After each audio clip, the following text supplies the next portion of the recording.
Desa Margajaya dikenal sebagai tempat yang damai dan tenang, dikelilingi oleh hamparan sawah dan hutan kecil di ujung barat yang dianggap angker oleh warga sekitar. Di desa itu, tinggal seorang pria muda bernama Raka. Sejak kecil, Raka lebih banyak menyendiri. Ia tinggal bersama ibunya yang sudah renta, hidup sederhana sebagai tukang kayu. Orang-orang menganggap Raka sebagai orang baik meski sedikit aneh. Ia tidak banyak bicara dan sering terlihat berbicara sendiri ketika sedang bekerja di kebun belakang rumah. Suatu sore, kabar mengejutkan menyebar cepat di desa.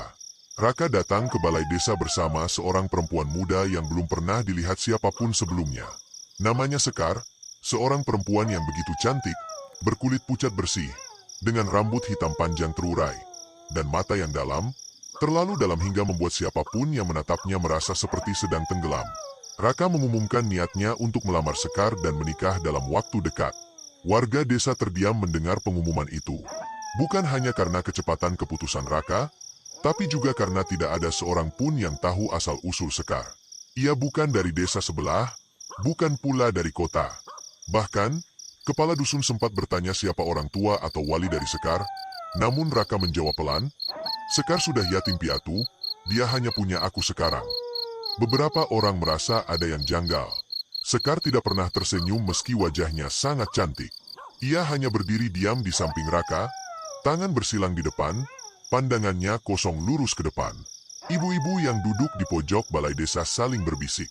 Beberapa mengaku merasa merinding ketika Sekar melewati mereka. Bahkan, seekor anjing milik warga yang biasa ikut duduk di sekitar balai desa tiba-tiba melolong dan kabur saat melihat perempuan itu. Yang paling membuat bulu kuduk berdiri adalah waktu acara lamaran itu dilakukan. Jumat Kliwon.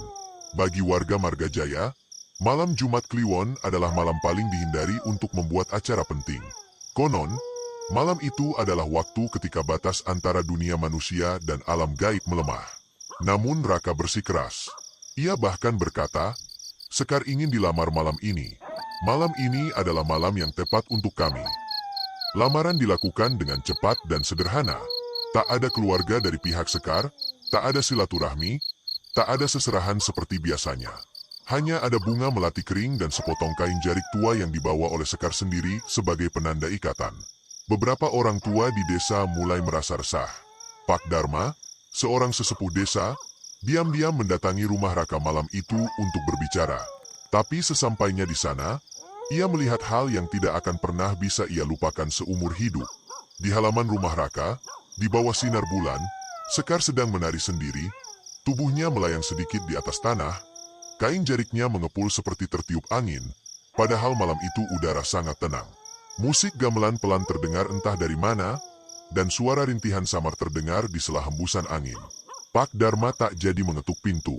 Ia pulang dengan langkah gemetar, dan keesokan harinya jatuh sakit. Keesokan harinya, seluruh desa mulai membicarakan siapa sebenarnya Sekar. Beberapa warga mencoba bertanya langsung pada Raka, namun Raka selalu menjawab dengan wajah datar, "Sekar adalah berkah buatku. Kalian tak perlu tahu terlalu banyak." Ibu Raka, yang biasanya ramah dan suka menyapa tetangga, kini tak pernah terlihat keluar rumah lagi. Rumah mereka tampak selalu tertutup, bahkan siang hari. Namun di malam hari, beberapa warga mengaku melihat cahaya temaram dari jendela belakang dan bayangan perempuan berambut panjang sedang menyisir di depan cermin besar. Sejak malam lamaran itu, suasana desa mulai berubah. Angin malam jadi lebih dingin, anjing-anjing sering melolong tanpa sebab, dan burung gagak muncul di pagi hari. Sesuatu yang tidak pernah terjadi sebelumnya. Orang-orang mulai resah, tapi tak ada yang berani bicara langsung pada Raka. Mereka hanya saling bertanya satu hal yang sama. Siapa sebenarnya perempuan itu, dan dari dunia mana ia datang? Tapi satu hal yang pasti, sejak malam lamaran itu, desa Margajaya tak pernah sama lagi. Hari yang ditentukan akhirnya tiba. Tanpa banyak pengumuman atau undangan resmi, pernikahan Raka dan Sekar dilangsungkan tepat 7 hari setelah lamaran malam Jumat Kliwon itu. Warga desa Margajaya terbangun pagi-pagi oleh suara gamelan yang lirih, seolah berasal dari balik kabut yang menggantung rendah di atas desa. Udara pagi itu terasa ganjil, lebih dingin dari biasanya, dan ada bau samar bunga melati bercampur tanah basah yang menyesaki hidung. Beberapa warga yang penasaran datang ke rumah Raka. Mereka kaget mendapati rumah itu telah berubah drastis. Pekarangan yang dulunya sederhana kini tertutup tirai putih berenda, berkilau aneh seperti dijahit dari benang perak. Kursi dan meja berhias kain batik tua, dan di tengah halaman berdiri pelaminan besar yang tampaknya bukan dari kayu biasa, tapi dari sesuatu yang tampak seperti tulang yang dilapisi ukiran emas. Tak ada satupun warga yang tahu siapa yang mengatur semua itu. Lebih mengejutkan lagi, pesta telah dimulai sejak dini hari. Para tamu sudah duduk rapi di kursi-kursi panjang. Mereka mengenakan pakaian adat zaman dahulu, lengkap dengan mahkota dan selendang dari kain jarik lusuh. Tapi ada yang janggal, wajah mereka pucat, nyaris tanpa ekspresi. Gerakan mereka lambat, dan mereka tidak berbicara satu kata pun. Seolah semua yang hadir hanyalah bayangan dari masa silam. Bu Yanti, tetangga Raka yang datang lebih awal, mengaku ketika melewati pelaminan, ia merasa seolah sedang berjalan dalam mimpi. Gamelan terus berbunyi pelan, nadanya tidak gembira, malah terdengar sendu, seakan menangisi sesuatu yang tak terlihat. Ia juga melihat Sekar duduk di pelaminan. Wajahnya begitu cantik dan anggun, namun dingin dan tanpa senyum. Matanya menatap lurus ke depan, seakan tak peduli siapapun yang lewat. Tubuhnya duduk tegak, tak bergerak. Bahkan ketika Raka menggenggam tangannya, Sekar tetap seperti patung hidup. Ada hal yang paling membuat merinding. Kaki Sekar tidak menyentuh lantai pelaminan. Ia duduk menggantung beberapa sentimeter dari permukaan, tapi tidak ada seorang pun yang berani mengatakan hal itu dengan suara keras. Yang lebih aneh, tidak semua warga desa bisa melihat atau menyadari pesta itu. Banyak yang lewat depan rumah Raka tanpa sadar bahwa sedang ada hajatan. Bahkan, Pak RW sempat ditegur karena tidak datang ke pernikahan, padahal ia melewati rumah itu pagi harinya. Ia bingung dan berkata, "Pernikahan? Rumahnya sepi, tak ada tanda-tanda acara. Aku malah tak lihat siapa-siapa di sana."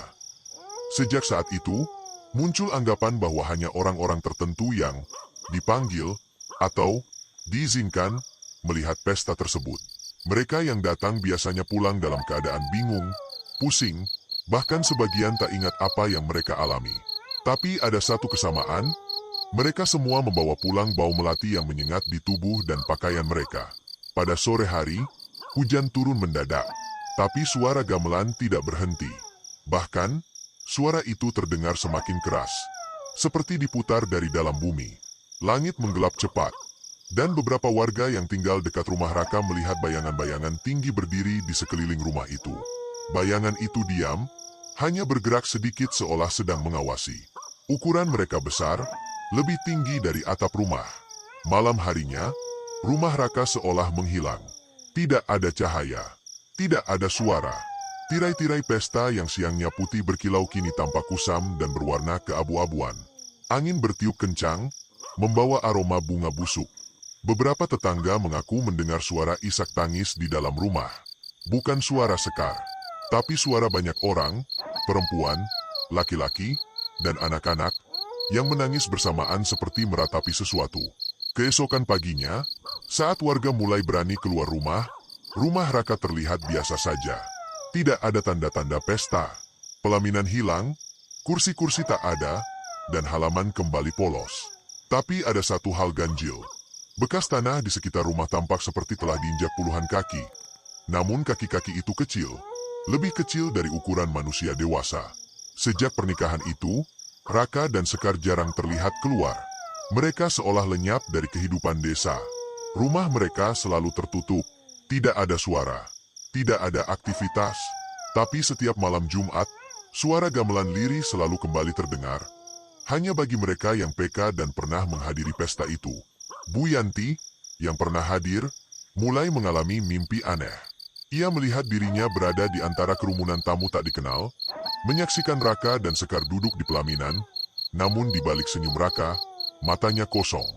Di mimpi itu, gamelan berhenti mendadak, dan semua tamu menoleh ke arahnya. Lalu mereka berbicara bersamaan dalam suara serak. Belum selesai, masih butuh satu lagi. Sejak hari itu, warga mulai percaya bahwa pesta pernikahan itu bukanlah milik manusia, bahwa Sekar bukan pengantin biasa, dan pernikahan mereka adalah bagian dari sebuah perjanjian kuno yang menuntut tumbal. Sudah lebih dari 1 minggu berlalu sejak pernikahan Raka dan Sekar. Namun suasana desa Margajaya belum kembali normal. Warga tak lagi melihat Raka keluar rumah, dan rumahnya kini lebih mirip bangunan tua yang tak berpenghuni. Pintu-pintu selalu tertutup rapat, jendela tertutup kain gelap, dan halaman depan yang dulu bersih kini ditumbuhi rumput liar. Namun yang paling mengusik warga bukan soal itu, tapi sesuatu yang jauh lebih menyeramkan. 3 anak kecil hilang. Anak-anak itu, Bima, Dedi, dan Wulan, masing-masing berusia antara 5 hingga 7 tahun. Mereka terakhir terlihat bermain di sekitar kebun belakang rumah Raka. Bu Yani, ibu dari Bima, bahkan masih sempat melihat anaknya berlari melewati pagar bambu di siang hari. Bima tadi main layangan di belakang rumah Raka.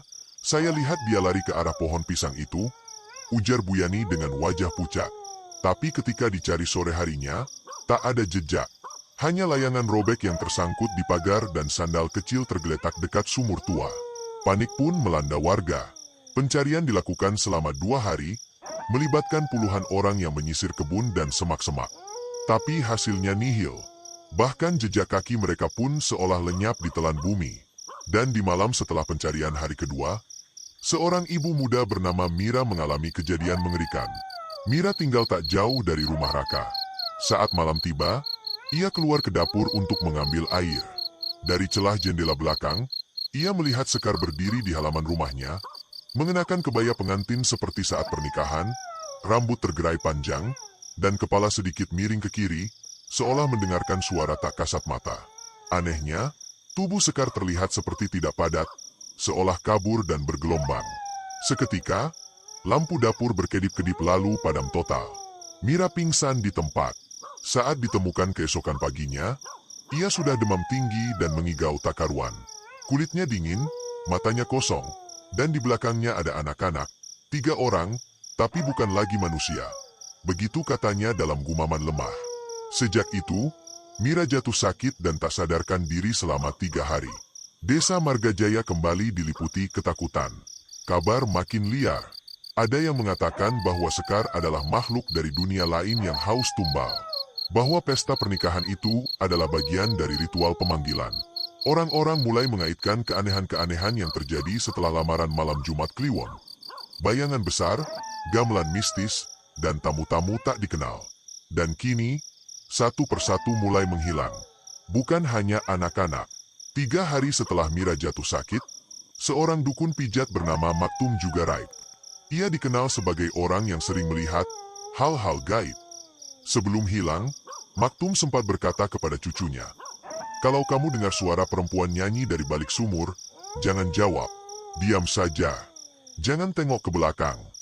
Keesokan harinya, sumur tua di belakang rumahnya kosong. Ember dan tali masih terjuntai, tapi tidak ada tanda-tanda Maktum. Yang tersisa hanyalah segenggam bunga melati kering di pinggir sumur, dan tanah di sekitarnya berlubang seperti bekas cakaran jari-jari manusia. Warga mulai ketakutan untuk keluar malam.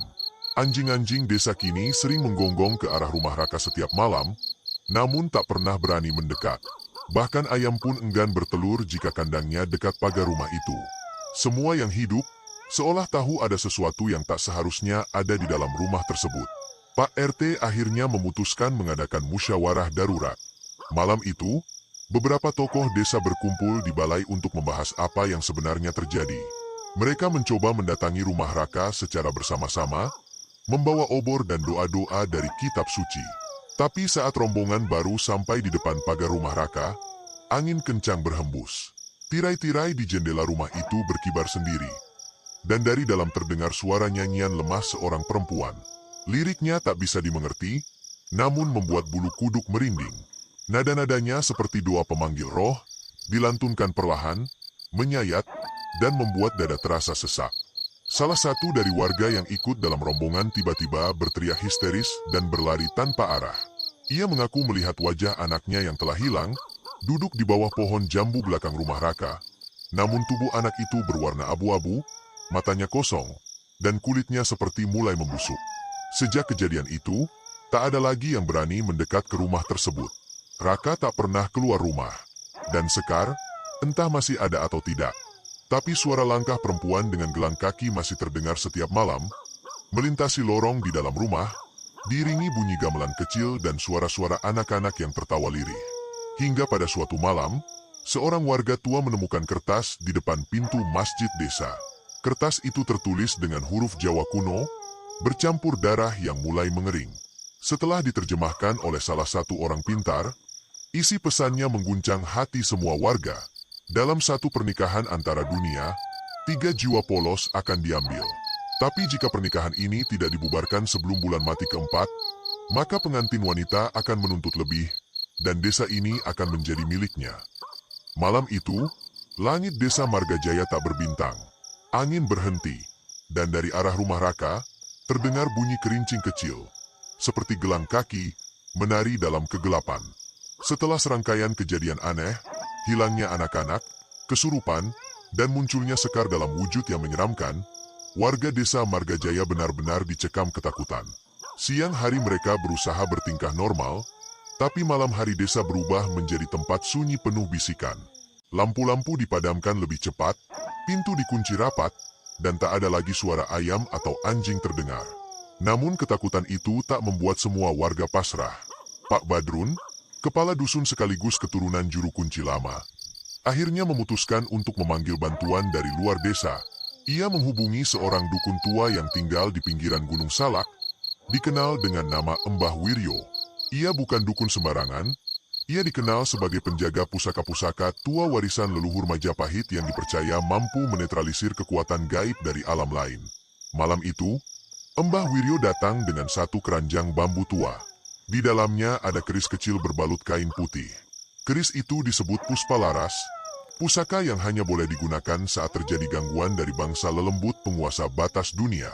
Konon, keris itu pernah digunakan untuk menutup sebuah gerbang alam gaib yang terbuka di lereng timur gunung, puluhan tahun lalu.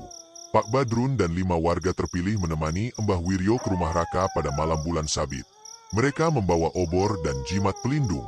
Langkah mereka pelan, menyusuri jalan tanah yang kini dipenuhi rumput tinggi dan ilalang kering. Rumah Raka tampak seperti bayangan kelam di ujung jalan. Tak ada cahaya, tapi udara di sekitarnya menjadi lebih dingin dan berat seolah menyusup hingga ke dalam tulang.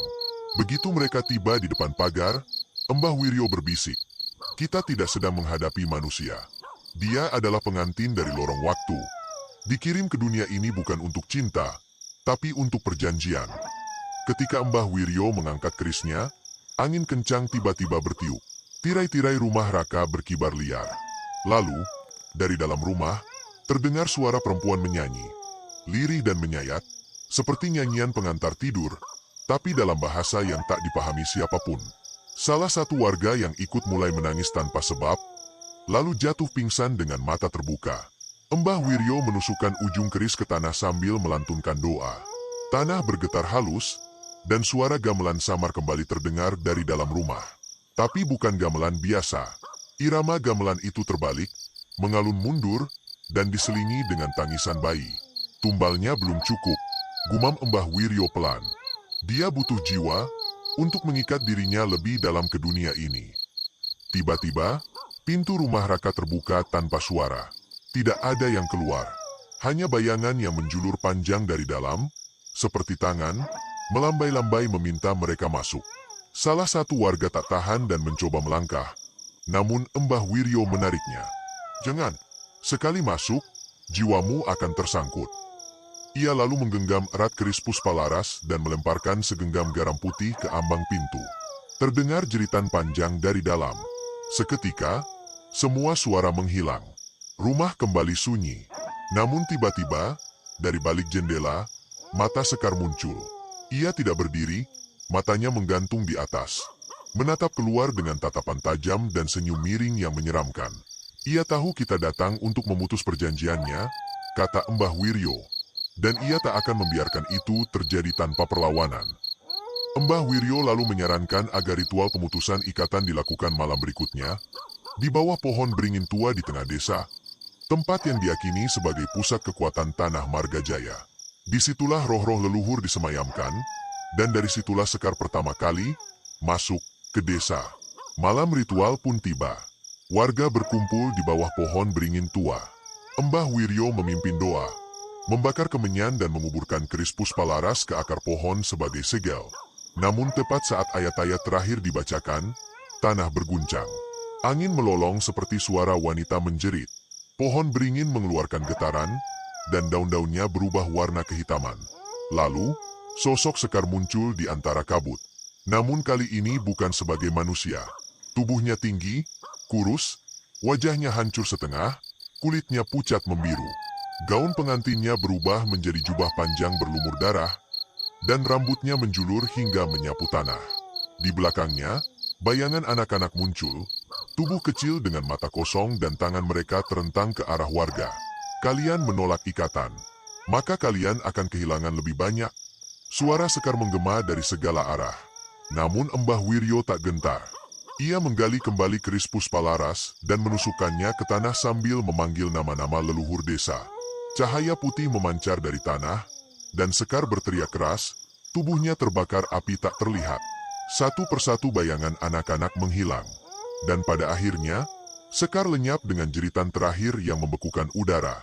Pohon beringin kembali tenang. Kabut menghilang. Dan malam itu, untuk pertama kalinya, Desa Margajaya benar-benar sunyi. Namun tidak semua kembali seperti semula. Pagi harinya, rumah Raka ditemukan kosong. Tak ada siapa-siapa. Raka, Sekar, bahkan benda-benda di dalam rumah, lenyap tanpa jejak. Hanya ada satu hal tertinggal di meja depan. Seuntai bunga melati kering dan secari kain putih bertuliskan huruf aksara Jawa kuno. Kalian mungkin telah mengusirku, tapi pernikahan ini tak pernah batal. Aku akan datang di malam bulan mati berikutnya. Beberapa bulan telah berlalu sejak malam ritual di bawah pohon beringin tua. Suasana desa Margajaya tampak kembali normal. Tak ada lagi suara gamelan di malam hari, tidak ada anak-anak yang hilang, dan rumah Raka yang dulu menjadi sumber kengerian telah kosong dan ditinggalkan. Warga mulai berani keluar malam, berbincang di gardu ronda, dan melakukan aktivitas seperti sedia kala. Namun, kedamaian itu ternyata hanya di permukaan. Diam-diam, ada hal aneh yang dirasakan sebagian warga. Mereka mengaku melihat sosok Sekar sesekali di tempat yang tak terduga, di persimpangan jalan saat menjelang maghrib, di belakang pepohonan, atau bahkan di jendela rumah mereka sendiri. Wujudnya tidak lagi menyeramkan, tapi tetap menimbulkan kegelisahan. Ia hanya berdiri diam, memandangi mereka dengan tatapan kosong. Sekejap kemudian, ia lenyap begitu saja. Desas-desus mulai merebak kembali. Terlebih, Pak Badrun, kepala dusun, mengaku mendapat laporan dari petugas pencatatan desa. Raka dan Sekar masih terdaftar sebagai penduduk aktif. Bahkan yang lebih mengejutkan, foto terbaru mereka, yang terekam dari program pendaftaran ulang KTP elektronik, masih menunjukkan wajah muda tanpa perubahan. Tidak menua sedikit pun. Padahal, saat itu sudah 5 tahun berlalu sejak pernikahan mereka. Banyak yang mencoba mencari keberadaan rumah itu kembali, namun yang mereka temukan hanyalah tanah kosong di ujung desa. Rumahnya tidak ada sisa bangunan, tidak ada fondasi. Namun jika malam Jumat Kliwon tiba, beberapa warga bersaksi melihat cahaya samar di tempat itu, seperti lentera pernikahan kuno yang menyala pelan, dan terdengar samar-samar suara gamelan mengalun dari arah tanah yang kosong itu. Salah satu pemuda desa, Reno, yang terkenal nekat, memutuskan menyelidiki langsung. Ia membawa kamera dan peralatan dokumentasi, bertekad membuktikan bahwa semua hanya mitos. Malam itu, ia pergi sendiri ke lokasi bekas rumah Raka, berbekal senter dan kamera digital. Ia tidak kembali. Pagi harinya, warga menemukannya tergeletak di tanah kosong itu, tubuhnya gemetar dan mulutnya menggumam hal yang tidak dimengerti. Kameranya ditemukan rusak, namun satu rekaman berhasil diselamatkan. Dalam video itu, terlihat kilasan cahaya di antara kabut malam. Lalu, sesosok perempuan mengenakan kebaya putih terlihat melayang, rambutnya tergerai panjang, dan di belakangnya terlihat Raka. Ia tersenyum ke arah kamera, tapi matanya hitam legam tanpa bola mata. Reno akhirnya bisa bicara kembali setelah 2 minggu. Namun sejak itu, ia tidak bisa mendengar suara gamelan tanpa ketakutan yang hebat. Ia juga selalu tidur dengan lampu menyala, takut dengan bayangan sendiri. Warga desa mulai panik. Apalagi kejadian-kejadian aneh kembali terjadi. Ayam-ayam enggan bertelur, sapi milik warga ditemukan mati tanpa luka namun mata mereka membeku ketakutan, dan setiap malam Jumat Kliwon, Angin desa menjadi bisu. Tidak ada gemerisik, tidak ada suara malam, hanya keheningan total. Kemudian, sebuah penemuan mengejutkan terjadi. Seorang penambang pasir dari luar desa menemukan sebuah kain putih tua terkubur di tepi sungai tak jauh dari desa. Di dalamnya terdapat daftar nama-nama warga. Di antara nama-nama itu, tercantum 5 anak kecil yang pernah hilang. Maktum, Mira, dan bahkan nama Reno. Namun yang paling mengerikan, di bagian bawah daftar itu tertulis, tumbal untuk ikatan abadi. Dan lebih bawah lagi, pengantin tak boleh sendiri. Ia harus ditemani selamanya. Pak Badrun memutuskan untuk kembali meminta bantuan dari luar. Tapi dukun-dukun dan tokoh spiritual yang dihubungi semuanya menolak. Mereka mengaku merasakan aura yang tidak lagi bisa dibersihkan. Salah satu dukun bahkan berkata, yang kalian lawan bukan jin biasa. Ini pengantin dari dimensi lain. Ia bukan hanya menetap, tapi sudah mengakar dalam sejarah desa kalian. Dan ramalan itu terbukti. Saat bulan mati keempat datang, sebuah kejadian menguncang desa. Warga yang tinggal di dekat lokasi rumah lama Raka mendengar pesta pernikahan kembali berlangsung. Suara gamelan, tangisan bayi, dan tawa tamu-tamu gaib menggema dalam kabut malam. Ketika warga berani mendekat pagi harinya, mereka menemukan sebuah pelaminan berdiri tegak di tanah kosong. Di atasnya, tergantung keris kecil yang meneteskan darah segar, dan di kursi pelaminan, ada foto pernikahan Raka dan Sekar. Namun kini dihiasi bunga layu dan tulang ayam putih melingkar di sekitarnya. Warga pun akhirnya sepakat satu hal. Raka dan Sekar tidak pernah benar-benar pergi. Mereka tidak mati, tidak hilang. Mereka hanya berada di balik tirai dunia, menjalani kehidupan abadi yang tidak dimengerti manusia. Sebuah pernikahan yang mengikat dua alam, tak bisa dibatalkan, dan selalu menuntut jiwa baru sebagai bagian dari pesta mereka. Mitos baru pun lahir. Jika kamu melihat sosok pengantin wanita di malam sepi dengan gaun putih dan bunga melati di tangan, jangan menatap matanya. Karena ia akan mengira kamu adalah tamu undangan selanjutnya. Dan hingga kini, Desa Margajaya tetap berdiri. Tapi setiap 5 tahun sekali, tepat pada hari pernikahan Raka dan Sekar, akan terdengar kembali suara gamelan dari arah tanah kosong. Dan satu orang desa akan menghilang tanpa jejak.